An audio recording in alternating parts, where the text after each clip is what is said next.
या अख्ख्या देशामध्ये लागू केलं आणि त्यामध्ये निकष आणि सगळी अटी व शर्ती त्यामध्ये क्लिअर कट आले होते आणि त्या अटी व शर्तीच्या हिशोबाने प्रत्येक राज्याला या देशामध्ये जेवढी राज्य आहेत त्या राज्यांनी तथोतथ तसा पालन करायचा आदेश दिले होते आणि तसं ते पालन होत आहे.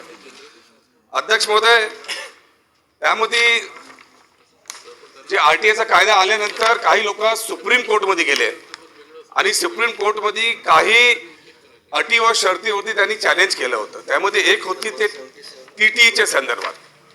आता TTE म्हणजे काय, ते RTI मध्ये शिक्षक कसा असावा, त्याचे कसे गुणवंत असावे, त्या हिशोबाने ते टेस्ट होत असेल.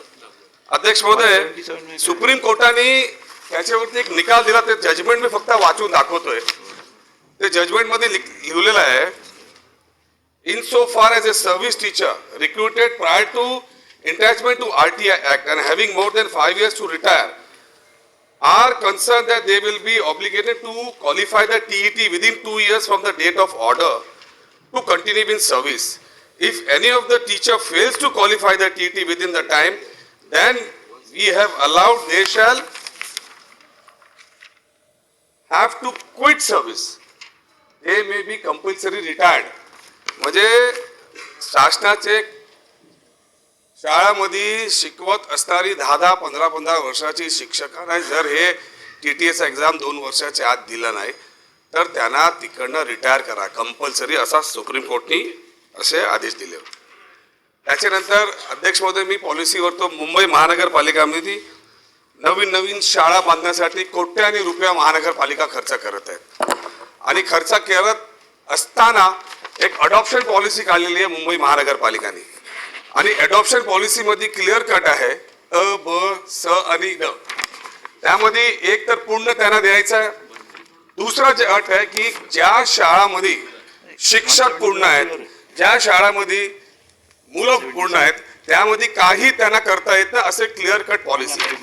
आता मी मेन मुद्द्यावरती येतो. अध्यक्ष महोदय, माझ्या मतदारसंघामध्ये टाउनशिप शाळा ही खराब नादुरुस्त झालेली, तर त्याला व्यवस्थित नवीन टेंडर करून पूर्णपणे मुंबईत सर्वात मोठी शाळा तयार करण्यात आली होती आणि ती शाळा व्यवस्थित चालत होती. त्यामध्ये शिक्षकही होती, मुलंही होती आणि शिक्षक तो राहू तर काय ते बोला तुमचा वेळ घालवू नका, बोला. शिक्षकही होती. तर या शिक्षकांना कंपल्सरी तिकडनं काढण्यात आला. त्यांचा पे स्केल त्या शाळेमध्येच होता. तर मला फक्त हे प्रश्न विचारायचा, अतुलजी मंत्री महोदयांना उत्तर द्यायचं, त्यांना समजलं पाहिजे इश्यू काय. तिकडे बसून बोललेला बरोबर नाही, तुम्ही मध्ये बोलू नका. तर माझा स्पेसिफिक प्रश्न असा आहे अध्यक्ष महोदय, की जेव्हा पॉलिसी क्लिअर आहे आपल्याला काढता येत नाही, तर माझा पहिला प्रश्न बसा, डिस्टर्ब करू नका. काय त्यांची TTEची एक्झाम होऊन ते पास झाले त्या एक. दुसरा माझा जे प्रश्न जे मी सांगितलं, या शाळेमध्ये CBSEचे वर्ग चालत असतात, ते फुल असताना ते वर्ग नाही वाढवलं. त्यानंतर टीचरला कंपल्सरी जे आहे ना तिकडनं बाहेर काढण्याचा षडयंत्र झाला आणि हे सगळं होत असताना बाकी त्यांचं पे स्केल वगैरे जे आहे ते व्यवस्थित आहे की नाही. मला जे माहितीच्या हिशोबाने आहे की तिथे जे शिक्षक आहेत ते फक्त 10वी आणि 12वीचे शिक्षक तिकडे शिकवत आहेत. हे तिकडचे जेव्हा पॅरेंट्सला कळलं त्यांनी तिकडे आंदोलन केलं. तर माझा हा स्पेसिफिक प्रश्न आहे की हे जे मी माहिती आज सभागृहामध्ये ठेवली आहे शिक्षकांच्या संदर्भात, ट्रान्सफरच्या संदर्भात, पे स्केलच्या संदर्भात, CBSEच्या संदर्भात, या सर्वांची चौकशी एक सिनियर महानगरपालिकाचे आयुक्त किंवा प्रिन्सिपल सेक्रेटरीच्या माध्यमातून होणार का? हे माझे स्पेसिफिक 2 प्रश्न आहेत. बऱ्याच महानगरपालिकेच्या शाळेमध्ये हा उपक्रम राबवला जातो. अध्यक्ष महोदय, आपण शाळा चालवायला देत नाही, आपण फक्त शिक्षक नेमतो तिथे. त्या पद्धतीने आपण ह्या शाळेमध्ये 9वी-10वीच्या विद्यार्थ्यांसाठी ह्या संस्थेतर्फे शिक्षक नेमले होते अध्यक्ष महोदय. आणि शिक्षक नेमल्यानंतर अध्यक्ष महोदय, पूर्वीचा जो रिझल्ट होता म्हणजे 10वीचा रिझल्ट तो 60% 81.50% गेला अध्यक्ष महोदय 10वीचा रिझल्ट. आणि ही जी संस्था आहे जी नेमलेली आहे ही पूर्णपणे कायद्यानुसार जी महानगरपालिकेच्या योजनेनुसार ती संस्थेला नेमण्यात आलेले अध्यक्ष महोदय आणि त्याच्यानुसार ते तिथे काम पण बऱ्याच सोयीसुविधा देत आहेत. ज्यावेळेस हे आंदोलन झालं अध्यक्ष महोदय, सदस्यांनी मुद्दा उपस्थित केला आंदोलनाचा, त्यावेळेस पालकांना गैरसमज करून देण्यात आला असेल किंवा झाला असेल की त्यावेळेस फी घेणार आहेत म्हणून. अध्यक्ष महोदय, ह्या शाळात कुठली पण फी आकारली जात नाही, कुठलं पण शुल्क आकारलं जात नाही. विचारलं त्या संदर्भात मंत्री महोदयांनी काही माहिती दिलेली नाही. माझा स्पेसिफिक प्रश्न होता, जे कायदा केलेला आहे त्या हिशोबाने या टीचर एलिजिबल होण्यासाठी त्यांना TTEचा एक्झाम देणं गरजेचं आहे. तर त्या जे टीचर्स आहेत पहिल्यांदा तर हे शाळा देऊन आता 6 महिने झालेले आहेत, तर त्याच्यात तुम्ही का म्हणता की तिकडे आधी एक्झाम झालाय, पर्सेंटेज वाढलाय? ते शेजारीची शाळा तुम्ही उत्तर देता. मी स्पेसिफिक टाउनशिप शाळाबद्दल बोलत आहे, त्याचं अजूनपर्यंत काही झालेलंच नाही. तर तुम्ही चुकीची ब्रीफिंग घेऊन चुकीची माहिती देता. मॅडम, तुम्ही एक काम करा, फक्त अध्यक्ष तुम्ही जो महोदय माझा स्पेसिफिक सदस्यांनी जो प्रश्न उपस्थित केलाय शिक्षकांविषयी, तो प्राथमिक शाळेच्या शिक्षकांचा प्रश्न हा शिक्षण विभागाकडे येतो. मला जो नगरविकासचा जो प्रश्न आहे की जी महानगरपालिकेने जी योजना सुरू केली त्या शाळेमध्ये ती ठीक आहे का नाही आहे,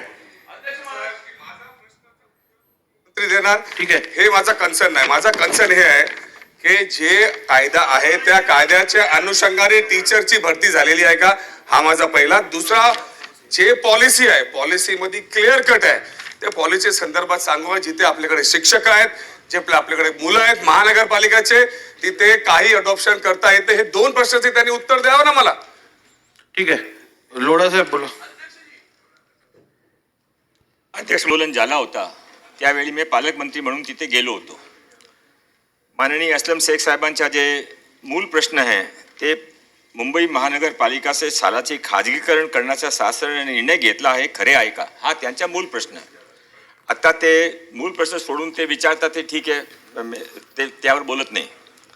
हा खाजगीकरणाचा निर्णय महानगरपालिकाने 2007 मध्ये घेतला होता आणि त्यावेळी त्यानंतर 37 स्कूलाने यावेळी ते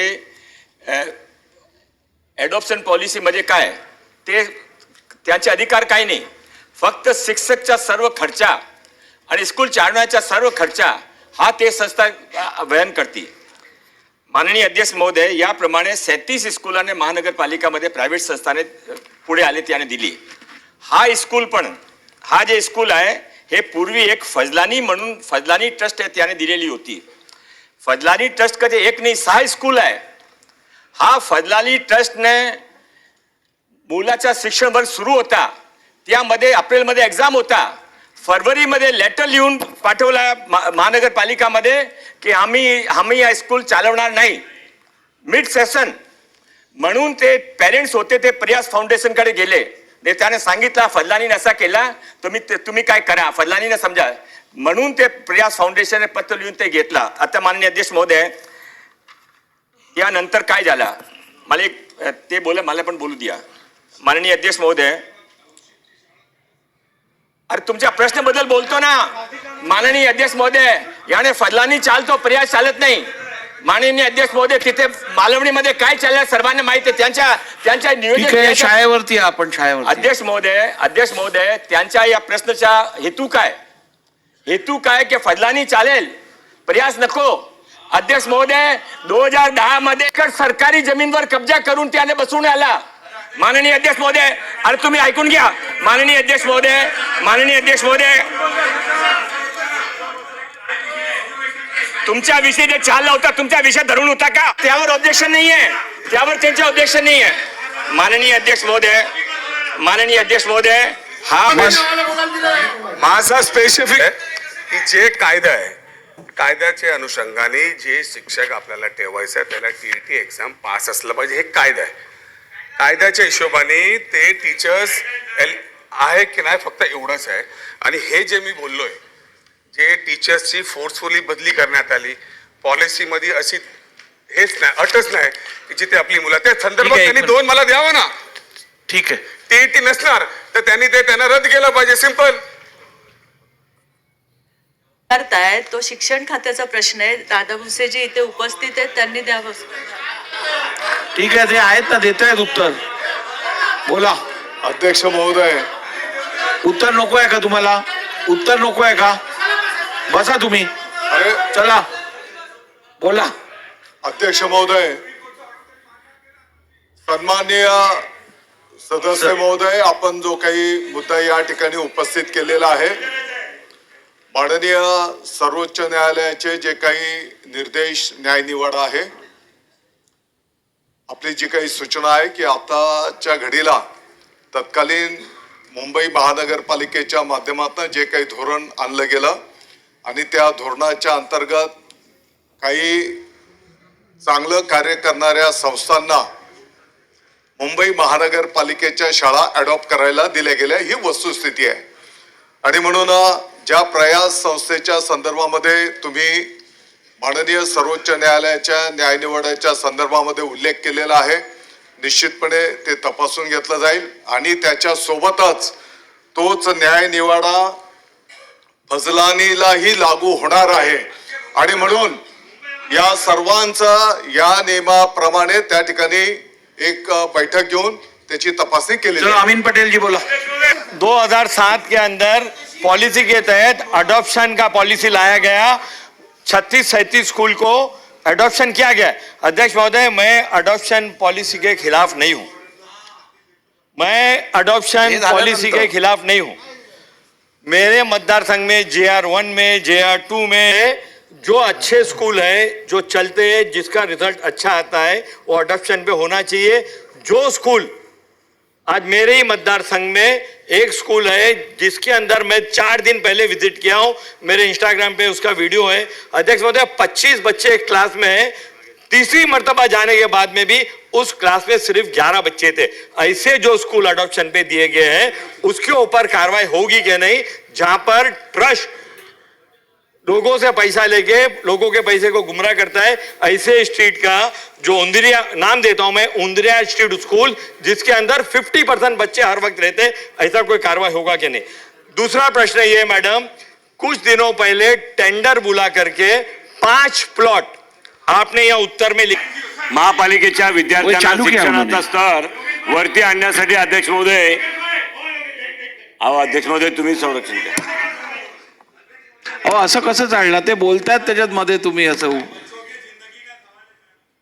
जो स्कूल के अंदर जो स्कूल के अंदर मैडम, जो स्कूल के अंदर एनजीओ बराबर काम नहीं करता है, उन एनजीओ के ऊपर खास करके मैंने आपको स्कूल का नाम दिया है, आप कार्रवाई करेंगी कि नहीं करेंगी? आप हाँ या ना में जवाब दीजिए. अध्यक्ष महोदय, मी सांगितलं की तपासून घेऊन माहिती देऊ. ठीक आहे, बोलिये. एक प्रश्न असा आहे, या या या या या प्रश्नाला धरून आणि जो स्कोपमध्ये आहे, मला असं वाटतं की या मुंबई महानगरपालिकेच्या क्षेत्रामध्ये ज्या शाळा प्रायव्हेट ट्रस्टला दिल्यात ना, RTA नियमाप्रमाणे 10वी-12वीच्या विद्यार्थ्यांचे शिकवतात त्या शिक्षकांची TET टेस्ट होणे गरजेचं आहे. मुंबई शहरातील अशा किती शाळांची TET टेस्ट झाली आहे आणि त्या शिक्षकांना TET टेस्ट नसेल तर काढलं गेलं आहे आणि मग याबाबतचा पुढे अभिप्राय महानगरपालिकेने ट्रस्टकडनं घेतला आहे. दुसरा विषय असा आहे की अतिशय महत्त्वाचा आहे की आपण शाळांवरती बोलतोय, इकडे शाळा अडॉप्ट देण्यासाठी मुंबई शहरामध्ये आपण या सगळ्या प्रस्ताव आणताय, पण अनुदानित शाळा ज्या मुंबई शहरामध्ये आहेत ना, त्याच्या 50 फाईल आज अतिरिक्त आयुक्ताकडे आहेत.